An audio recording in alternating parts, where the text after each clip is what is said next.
our concept of electric potential energy beta.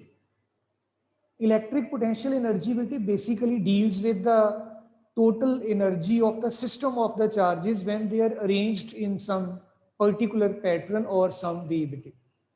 Actually, initially we assume that all the charges are placed at infinite distance from each other. And when we bring these charges from infinity to their respective places, then whatever is the total amount of work done, that work done gets stored in the form of the electric potential energy of the system of our charges between. So let me before going for the mathematical interpretation, write the definition of the electric potential energy between. So electric potential energy of a system of point charges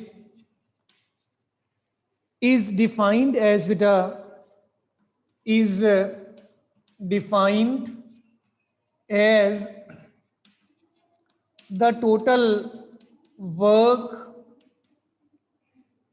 done, defined as the total work done in bringing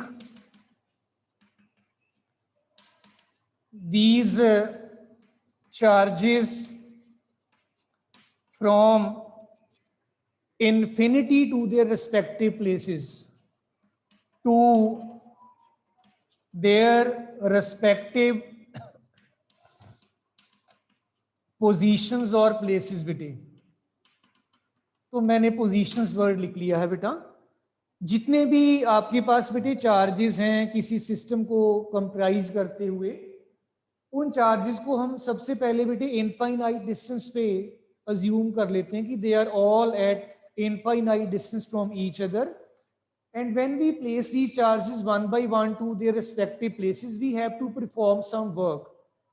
Initially, when there is no charge, we will be easily picking up the first charge, and the work done will be probably, electric work done will be probably zero, because we are not at all moving against the electrostatic field created by any charge which is already present over there. When suppose this is the first charge we have placed, now I try to bring another charge. There may be the repulsion between the two charges on account of the two charges being same. If it is so beta, then this charge, when we are bringing this charge, we are overcoming this repulsive force. We have to perform some work. Suppose this second charge is settled to this position. Now third charge is again brought. Now the third charge, when it is being brought, we again have to perform some work in order to overcome the repulsive forces between these charges, if these all are like charges. So in this manner, whatever we are performing in the form of work, that will be stored in the form of electric potential energy. If say that electric potential at a point is work done per unit charge W upon Q, or you can furthermore say that work done, then that will be equal to the electric potential multiplied by the charge.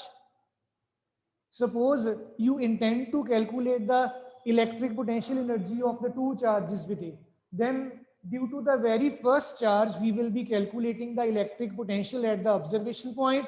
Then we will bring the charge to the observation point and we will multiply those two bit as such.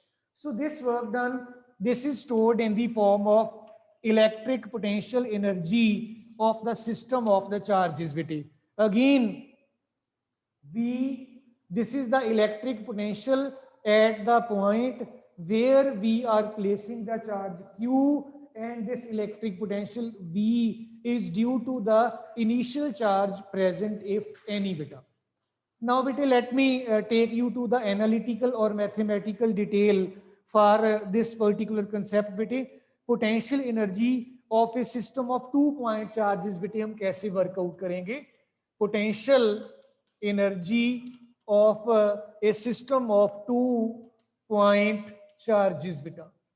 Imagine that we have these axes with us beta, और इन axis को अगर आप as such mark कर लोगे X Y Z, no problem with that, let it be the origin X axis, Y axis and let it be the Z axis बेटे।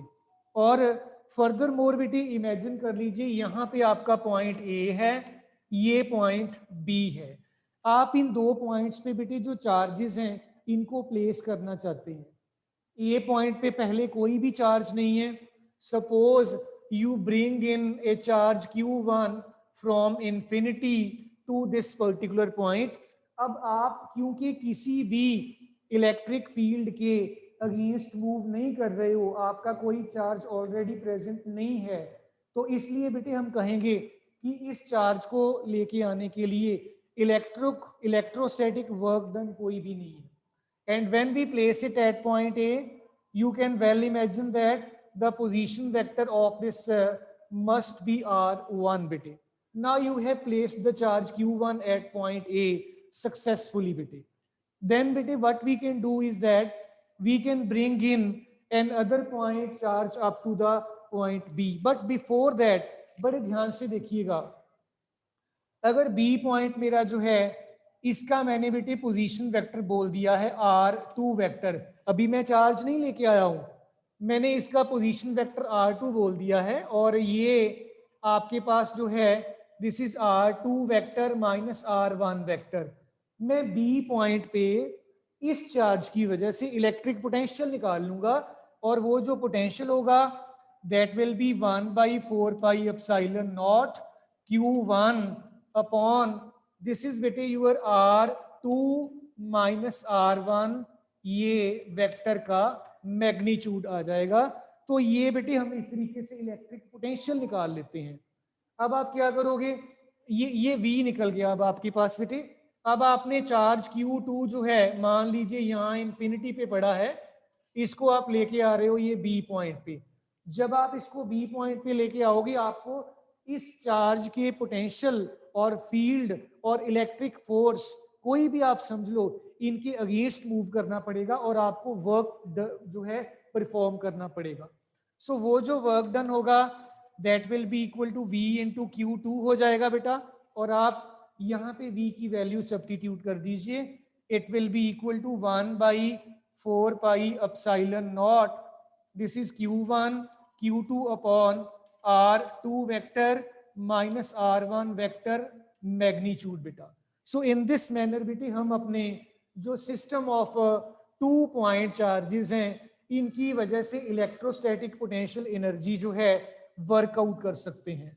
सो dear children, let me once again rewrite this expression rather, that यही जो work done है ये electric potential energy को मैं capital U से denote कर रहा हूं बेटा, इसकी फॉर्म में स्टोर हो जाएगी, and it will B 1/4 pi epsilon naught Q1 Q2 divided by R2 vector minus R1 vector magnitude as such beta. So dear children, Ankita, Preet beta, is it clear? Yes sir. कोई बेटी दिक्कत वाली बात तो नहीं? रोहन बेटा, Aditya Sharma, Rohan, Sushant, yes बेटे। dear children, should I proceed further? Yes sir. Good morning, sir. Very good morning to all once again. साथ साथ बेटे थोड़ा इनको लिख ही जाना है आपने, तो it will B a great help in the end. Sir एक मिनट रुक जाओ सर, नोट कर रहे हैं। हाँ जी बेटे रुका हुआ हूँ, don't worry.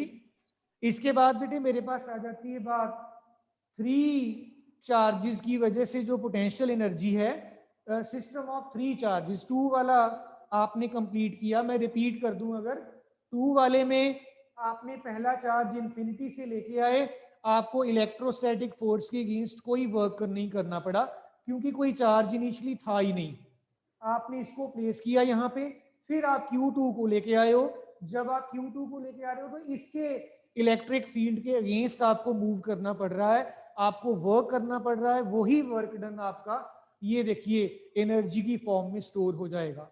Now dear children, अगर मेरे पास बेटे 3 चार्जेस का जो सिस्टम है वो होगा, तो मैं कैसे बेटा ये सारे का सारा सेटअप जो है ये कर सकता हूं. लेट अस बेटे concentrate upon the setup of the 3 charges बेटे नाउ.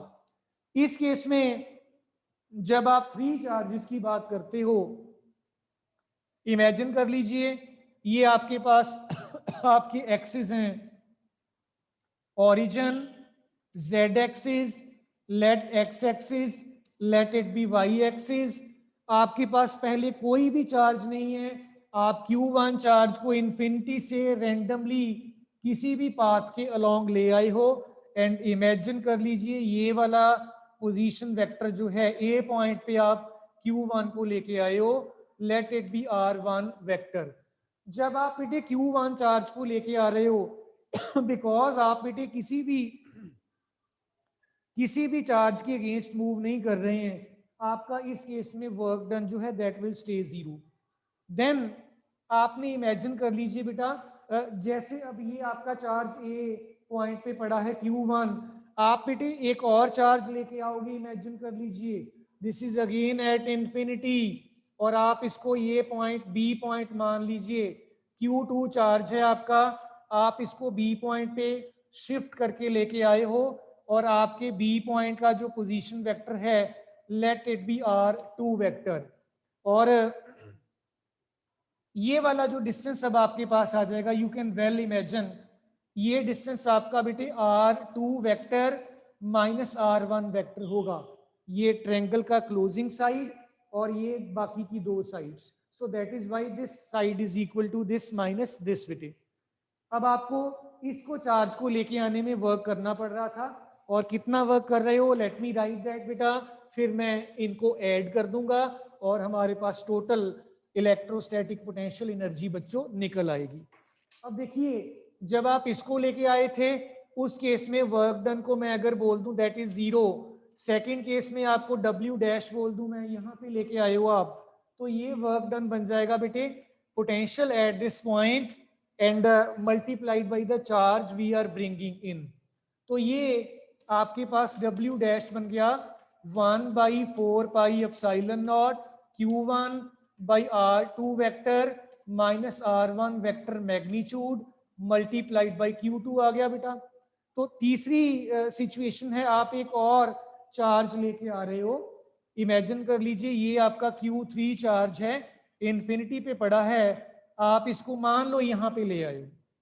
ये आपका जो पोजीशन वेक्टर है let us say that this is r3 vector बेटे, और ये पॉइंट को आप C पॉइंट बोल देते हो. और अब देखिए ध्यान से C पॉइंट पे इसकी वजह से भी एक इलेक्ट्रोस्टैटिक पोटेंशियल होगा, it will be your r3 minus r1 बेटा. C पॉइंट पे B की वजह से भी एक इलेक्ट्रोस्टैटिक पोटेंशियल होगा, और ये आपका होगा r3 माइनस r2 बेटे.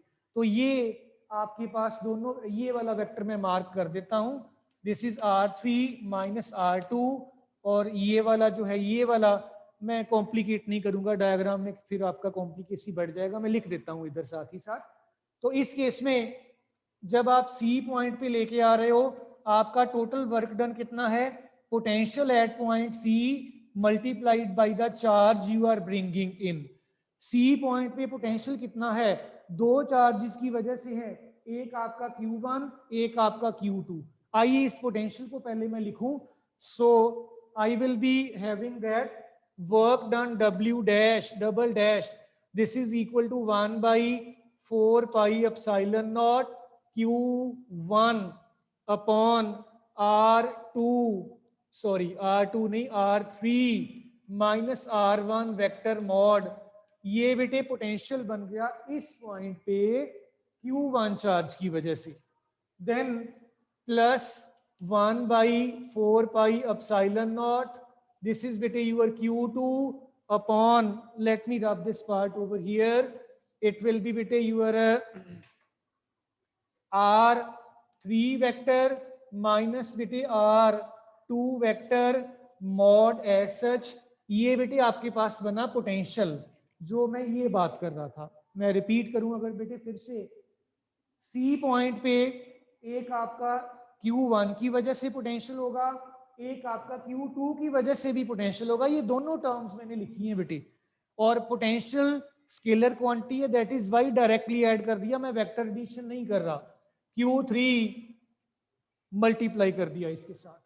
सो बेटा मेरे पास W double dash 1/4πε0 Q1 Q3 upon R3 minus R1 vector mod plus 1/4πε0 Q2 Q3 R3 minus R2 vector mod. Dear children, आप ये वाला वर्क डन, ये वाला वर्क डन और इससे पहले जीरो वर्क डन जो था, इन सारी टर्म्स को ऐड कर लीजिए, you will get the net work done. So net work done आपका जो बना, ये पहले हमने W निकाला था, then W dash, now W double dash. I mean to say that ये टर्म और ये जो दोनों टर्म्स हैं, these will simply get added up बेटा। और जब इनका एडिशन होगा बेटा, we must have that total work done, this is also getting stored in the form of electrostatic potential energy। ये जीरो था, ये W डैश आपने निकाल रखा है 1/4πε0 Q1 Q2 upon R2 minus R1 vector plus ये दो टर्म्स आप लिख लीजिए फिर से 1/4πε0 Q1 Q3 R3 minus R1 vector mod plus 1/4πε0 Q2 Q3 upon R3 minus R2 vector magnitude. बेटा बेटे प्यारे बच्चों, ये आपका सिर्फ और सिर्फ वेक्टर अलजबरा ही है जो आप ऑलरेडी 11th स्टैंडर्ड में बड़े डिटेल में कर चुके हो। इसमें कोई नई चीज नहीं है, सिंपल डिनोट करने का तरीका ही है बेटा। अब बेटे इनको मैं समेशन फॉर्म में अगर लिख लूं, सम अप कर लूं, तो देखिए 1/4πε0 तीनों टर्म्स में मेरे पास है, मैं इसको कलेक्टिवली कॉमन ले सकता हूं। दिस इज 1/4πε0, बचा क्या मेरे पास बेटा, Q1 Q2 upon this is R2 minus R1 vector का मैग्नीट्यूड बेटा। देन सेकेंड टर्म मेरे पास है Q1 Q3 upon R3 minus R1 vector का मैग्नीट्यूड बेटे। और तीसरी टर्म बेटा मेरे पास जो बचेगी, I can write that as Q2 Q3 upon बेटे this is your R3 minus R2 बेटा। So let us concentrate upon this बेटा, this is your R3 minus R2, हमने इसको एज सच लिख दिया, प्लेस कर दिया बेटे। अब बेटे देखो फर्दर मोर अगर इसकी बात करके देखें तो मैं इसको बेटे, ये टर्म काफी हमारा स्कैटर्ड पड़ा है, इसको मैं समेशन फॉर्म में भी लिख सकता हूं। समेशन फॉर्म में लिखने के लिए I will be writing that this is equal to बेटा, जरा ध्यान दीजिएगा, अगर मैं समेशन फॉर्म में लिखूंगा बेटा तो मुझे यहाँ पे 1/2 के साथ मल्टीप्लाई करना पड़ेगा। मैं अभी आपको एक्सप्लेन करूंगा कि why it is being multiplied by 1/2। so this will be equal to 1/4πε0 summation, summation sign हमने बेटे Q वाली टर्म्स के लिए डाल दिया है, I varying from 1 to 3, I आपका 1 से लेकर 3 तक, J आपका again up to 3, I should not be equal to J, QI QJ upon R आप लिख सकते हो RJ आपका बेटा फाइनल वेक्टर आ जाएगा और RI आपका इनिशियल वेक्टर एज सच आ जाएगा, RJ minus RI vector mod. अब जरा ध्यान दीजिएगा, ये हाफ मैंने क्यों किया यहाँ पे, जब आपका I जो है 2 है, J 3 है, ये आपके पास पेयर बन गया 2 और 3 चार्जेस का, और जब आपके पास I 3 है J 2 है तब आपका 3 2 है, मतलब एक ही पेयर 2 बार काउंट हो रहा है, इसलिए हमने हाफ कर दिया इसको बेटा। So dear all, in this manner आप अपने 3 चार्जेस के सिस्टम की इलेक्ट्रोस्टैटिक पोटेंशियल एनर्जी बच्चों निकाल सकते हो। So again I would like to ask from your side बेटे सुप्रिया, यस बेटे सुप्रिया, सुप्रिया Yes, sir. बेटे कोई दिक्कत डाउट वाली बात तो नहीं है? No, sir. और वंशिका, भूमिका, वंशिका, भूमिका, क्षितिज, मानविया। बेटे सारे बच्चों को क्लियर है? Aditya Sharma, Aditya, good. Excuse me sir. हाँ जी पुत्र। सर लास्ट वाला स्टेप क्लियर नहीं दिखता, आपका कैमरा क्लियर नहीं आ रहा। अच्छा ये वाला बेटा, हाँ जी सर, ये वाला। हाँ जी, मैं हाँ जी। मैं बोल देता हूं एक बार बेटे फिर से। This is 1/2 and this is 1/4 pi epsilon naught summation I varying from 1 to 3 summation j varying from 1 to 3। नीचे लिखा है I is not equal to j, ताकि आपका पेयर दो बार ना काउंट हो जाए, 2 3 और 3 2 जैसे काउंट हो रहा था। And this is Q I Q J R J minus are I vector का बेटे magnitude. I hope it's clear now बेटे दित्या। Yes sir. बेटे चलूं आगे फिर मैं? यस बेटे हाँ जी दित्या। सर। ओके बेटे, वेरी नाइस। इसके बाद बेटे मेरे पास बात आ जाती है, अगर मैं 3 की जगह पर अपने रिजल्ट को n चार्जेस के लिए जनरलाइज कर लूं। पहले देखिए हमने 2 चार्जेस के लिए बेटे इलेक्ट्रोस्टैटिक पोटेंशियल एनर्जी निकाला, देन 3 चार्जेस के लिए बेटे अब मैं इस रिजल्ट को जनरलाइज कर रहा हूं फॉर द n चार्जेस बेटे। So we will say that if there are small n charges in the setup बेटे, तो ये वाली टर्म्स आपकी बढ़ती चली जाएंगी बेटा। आपका ये 3 की जगह पर n आ जाएगा, i और j ये जो टर्म्स हैं आपकी, आप इनको एज सच रिटेन कर सकते हैं।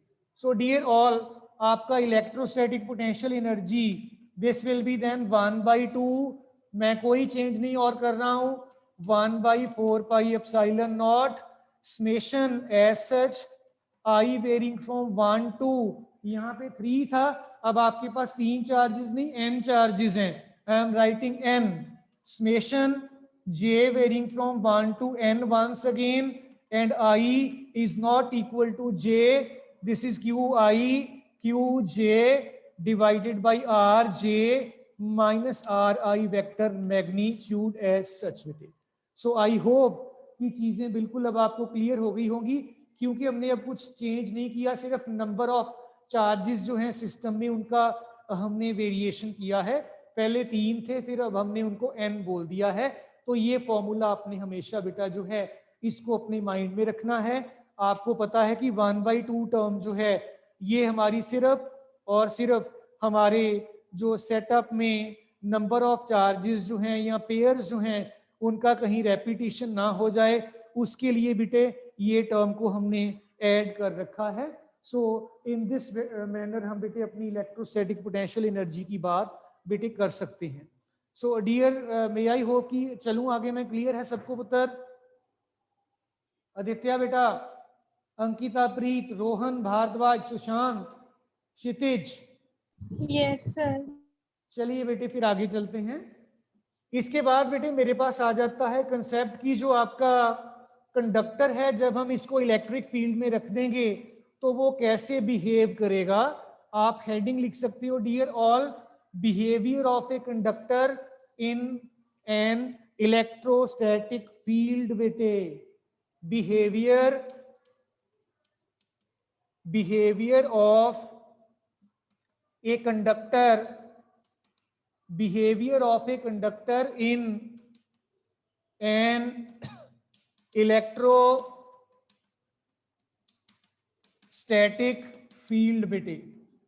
आपके पास बेटे एक इलेक्ट्रोस्टैटिक फील्ड है, आप उसमें अपने कंडक्टर का बिहेवियर स्टडी करना चाहते हैं कि आपका कंडक्टर उस आपके इलेक्ट्रिक फील्ड में कैसे बिहेव करेगा बेटा।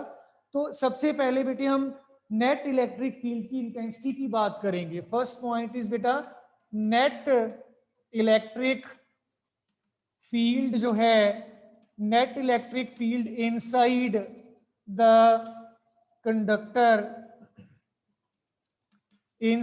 कंडक्टर इज जीरो बेटा। अगर आप अपने कंडक्टर को किसी इलेक्ट्रिक फील्ड में प्लेस कर दोगे तो उसके अंदर फील्ड जीरो हो जाएगा। क्यों होगा जीरो? आइए जरा फोकस करके देखें। इमेजिन करो किसी रीजन में ये इलेक्ट्रिक फील्ड एग्जिस्ट कर रहा है, यूनिफॉर्म इलेक्ट्रिक फील्ड रादर। ये parallel and equi distant lines जो हैं ये यूनिफॉर्म इलेक्ट्रिक फील्ड को रिप्रेजेंट कर रही हैं। तो I can draw one line over here also. इसके अंदर आपने देखिए आपकी इलेक्ट्रिक फील्ड की जो लाइंस हैं ये पॉजिटिव से नेगेटिव की तरफ डायरेक्टेड होती हैं। हमें ये लिखना नहीं है, आपको समझाने के लिए लिख रहा हूं मैं। इसके अंदर आपने एक कंडक्टर प्लेस कर दिया, हॉलो कंडक्टर प्लेस किया। हॉलो कंडक्टर अगर मेटल का बना हुआ है, मेटेलिक कंडक्टर है, यहाँ पे हमें लिख देना चाहिए मेटेलिक कंडक्टर। वैसे कंडक्टर आपका जो है ये मेटल्स ही अच्छे कंडक्टर होते हैं, ऑटोमेटिकली अंडरस्टूड ही है। कंडक्टर के अंदर a large number of free electrons are present बेटे, और वो जो फ्री इलेक्ट्रॉन्स हैं वो इस पॉजिटिव चार्ज की तरफ अट्रैक्ट हो जाएंगे और पॉजिटिव चार्जेस अपोजिट फेस पे गैदर हो जाएंगे। तो एक इलेक्ट्रिक फील्ड आपका जो ऑलरेडी एग्जिस्ट कर रहा था ये था, अब आपका एक electric field in positive charges की वजह से आ जाएगा। ये जो दोनों फील्ड्स हैं बेटा ये बराबर के फील्ड्स हैं and they will cancel out each others effect बेटा। As a result of that electric field in the interior of the conductor जो है, नेट वैल्यू कह रहा हूं मैं बेटा, net value of the electric field intensity that will become zero in the interior of the conductor बेटे। So in this manner we can say that electric field की intensity जो है ये जीरो होगी आपके कंडक्टर के अंदर बेटा। और बेटी अब अगर मैं बात करूं electric field just outside the conductor is perpendicular to its surface। Conductor की सरफेस के परपेंडिकुलर कहा जाता है कि इलेक्ट्रिक फील्ड होगा बेटा। ऐसा क्यों होगा? आइए जरा बेटे कंसंट्रेट करके देखें इलेक्ट्रिक फील्ड क्यों परपेंडिकुलर होगा। इमेजिन कर लो ये कोई कंडक्टर है बेटे हमारे पास, और हमने कंडक्टर के साथ रिलेटेड ये बात कही है कि कंडक्टर के जो इलेक्ट्रिक फील्ड है ये हमेशा परपेंडिकुलर होगा, नॉर्मल होगा बेटा। इलेक्ट्रिक फील्ड जो just outside the charged conductor में कह रहा हूं, ये कंडक्टर आपका जो है इसकी हमने चार्जिंग कर रखी है। अगर इसकी चार्जिंग हुई पड़ी है, मान लीजिए इसमें यहाँ पे कोई चार्ज है, इलेक्ट्रॉन ही मान लो, इलेक्ट्रॉन है प्रेजेंट, और ये इलेक्ट्रॉन जो है बेटा इस कंडक्टर के सरफेस पे कहीं भी मूव कर सकता है because of the property that की जो चार्ज कैरियर्स हैं, फ्री इलेक्ट्रॉन्स हैं आपके कंडक्टर्स के अंदर बेटा, ये कहीं भी आसानी से आ जा सकते हैं।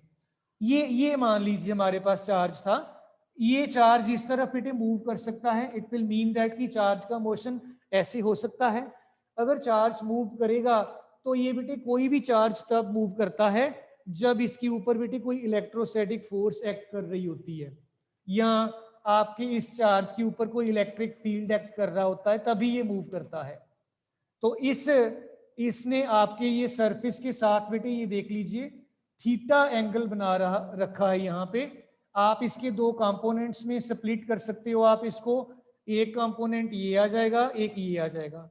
ये वाला कंपोनेंट ई कॉस थीटा, ये वाला कंपोनेंट ई साइन थीटा। मैं रिपीट कर दूं फिर से, इस चार्ज की मूवमेंट की वजह से मूवमेंट क्यों हो रही है? क्योंकि इस पे कुछ फोर्स लग रहा होगा तभी मूव करेगा ना। कोई भी चीज तभी मूव करती है when it is under the effect of some force.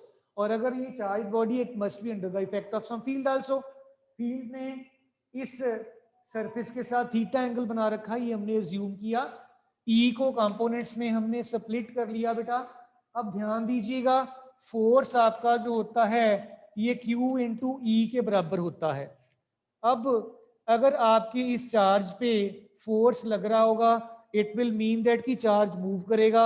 अगर चार्ज मूव करेगा तो movement of the charge will result into current.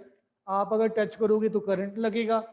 फिर से मैं आपको बताऊं, इमेजिन कि ये कंडक्टर है, इसके अंदर इलेक्ट्रॉन्स मूव कर रहे हैं, अगर ये मूव करेंगे तो मोशन ऑफ द इलेक्ट्रॉन्स जो है इन ए पर्टिकुलर डायरेक्शन कह रहा हूं मैं, that will result into current, और मुझे करंट लगना चाहिए, नहीं लग रहा। इट विल मीन दैट बेटा कि इस केस में आपके इस कंडक्टर के अंदर जो फ्री इलेक्ट्रॉन्स हैं इनका नेट मूवमेंट नहीं हो रहा, इसके ऊपर फोर्स, कोई नेट फोर्स एक्ट नहीं कर रही है। दैट विल मीन दैट कि आपका जो फोर्स है वो जीरो है, और अगर फोर्स जीरो है Q इंटू ई जीरो हो गया बेटा आपका।